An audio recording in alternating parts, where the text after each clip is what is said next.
आजचा दिवस महाराष्ट्रातील तृतीयपंथी समाजासाठी एक ऐतिहासिक टप्पा ठरलाय।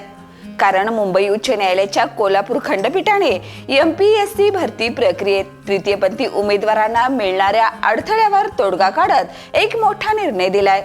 आतापर्यंत एमपीएससीच्या अर्ज प्रणालीमध्ये फक्त पुरुष आणि महिला हेच पर्याय उपलब्ध होते। त्यामुळे तृतीयपंथी उमेदवारांना नोकरीसाठी अर्ज करणं जवळपास अशक्य होतं। ही बाब शिवानी गजबर यांनी न्यायालयात मांडली आणि त्यावर आज न्यायालयाने आयोगाला ठोस निर्देश दिलेत।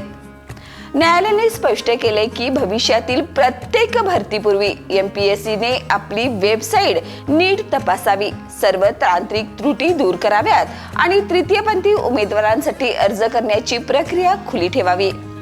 हा निर्णय 2014 मधील सर्वोच्च न्यायालयाच्या नालसा निकालाला अनुसरून असून तृतीयपंथींना रोजगार आणि समान संधीचा मार्ग मोकळा करणारा आहे। आज न्यायालयाचा हा निकाल केवळ एका उमेदवाराचा विजय नाही, तर संपूर्ण महाराष्ट्रातील तृतीयपंथी समाजासाठी एक नवा प्रकाश आहे।